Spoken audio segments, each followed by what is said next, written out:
Thought for the day. Weaknesses are strengths in the wrong environment. Welcome to 7 Minutes for Yourself.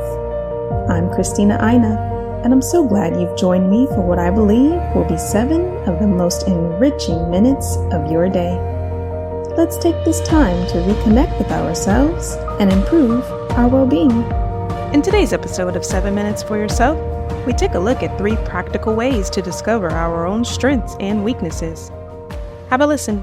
So a question I get asked a lot by different entrepreneurs trying to figure out their path, figure out where they're going to go is, what am I good at? What am I strong at? What am I weak at? And how do I use that to build a successful business? So today I'm going to share with you my 7 tips on how to discover your strengths and weaknesses. Tip number 1 is just think about, what do you have the most fun doing? A lot of times we get too in our head, we're too analytical, we're too data-oriented, we're too process-oriented, and an easy way to step out of it is just think, what do I enjoy doing? What do I have the most fun doing? What do I get lost in? We all have something that we can get lost in, and nowadays there's no stupid answers, because you could turn almost anything into a career. 10 years ago, if you said that you wanted to be a gamer, that wouldn't have worked out. You wouldn't have been able to make money as a professional gamer, but now a lot of professional gamers are making more than our parents made, right? If you're a faker, or if you're double lift, or you're in the League of Legends scene, or the other games as well, like, you're making some money. And that is doable. Another option, if you like hanging out with your friends, if you're a really people-oriented person, that's a strong strength. Like, that may lead you to a career in HR, or a business as a speaker, or business as a coach or consultant with other people. So just think about, before trying to figure out how it's all going to make sense. That's where we always get caught up. Before thinking about how does this turn into a perfect plan for myself, just think about, what can I get lost in? What do I love doing? If I didn't have responsibilities, or the great question, if I had all the money in the world, what would I do with my time? Yes, you're going to travel. Yes, you're going to buy whatever. You're going to buy all this stuff. Great. You still have money left over. You still have time in abundance. What are you going to do? Because you'll get sick of traveling. You'll get sick of buying stuff. You'll need to do something that has a little bit more meaning to your life. I promise you. You're going to be saying, no, that's not true. It's true. It'll happen. So what would you do if you had that kind of money? What would you do with your time? And thinking about that then allows you to think, okay, if I really like those things, from there you can pull out your strengths and weaknesses. So really making a list of the things you can get lost in that you just love doing. Step number 2 is think about what you daydream about. So it may not be what you're doing right now, but when you lie in bed about to pass out, or when you are, in the shower thinking, or when you're walking through nature, going on a hike, or when you're traveling or lying on the beach, or whenever it is that you kind of get hit with some inspiration, what do you daydream about doing? Maybe you're not doing it yet, but you wish you could do it. You have these crazy dreams sometimes that I wish I could be doing that, or people you look up to. When you think about what you daydream about, again, don't make it practical yet. Just write down a list of things that you wish you could be spending your time on, you wish you could be doing.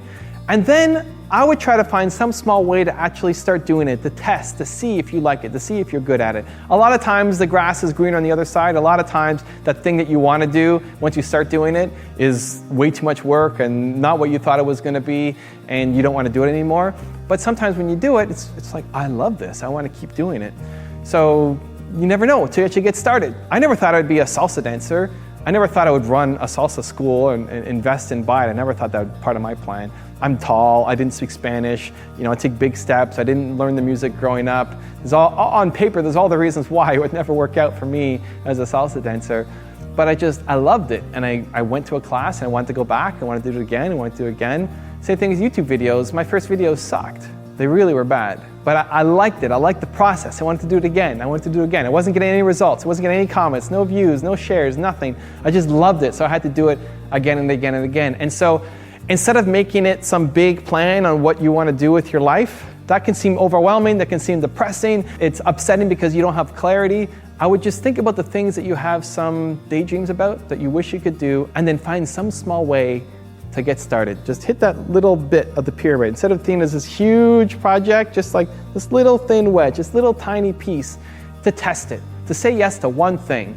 You can say yes to going to try rock climbing without having to become a professional rock climber. You could say yes to going on a date with one girl to see how it works out without having to get married to her, right? So say yes, try it. That thing you have in your mind, find some small way to get started, and then you'll see if you enjoy it and if your strengths come out. Tip number 3 is think about what do you do differently than others. You are a strange duck in some respects. You are not exactly like everybody else. You're not the same as all your other friends. You are your own unique little snowflake. And so what is it that you do or the way that you think that is just different than other people? It's an important question to ask because a lot of times you may not see those things as strengths. You may even see those things as weaknesses, that because you're different, you're not good like the other people are at this other thing. But you see the world slightly differently than other people do. And where do you stand out compared to the people around you? And just asking that question will pull out some things that are very interesting. So for me, I'm very mission driven. I'm also very pragmatic.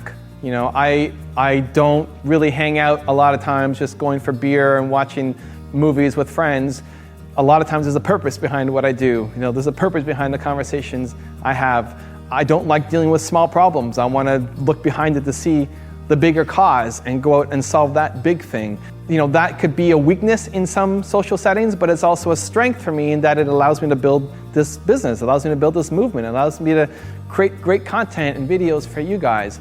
And so just asking yourself, what do I do that's different than most people? Again, without thinking about how it's going to apply practically down the road, just what do I do that's different? Or what do I think about in a different way than the people around me? And make a list, and through there you'll be able to find some of what you might have thought were weaknesses but could actually be strengths for your future career. That concludes today's episode of 7 Minutes for Yourself. Please take a moment to rate and review the show on Apple Podcasts. Today and every day with your kiddo is a gift. Enjoy it. Thanks for tuning in.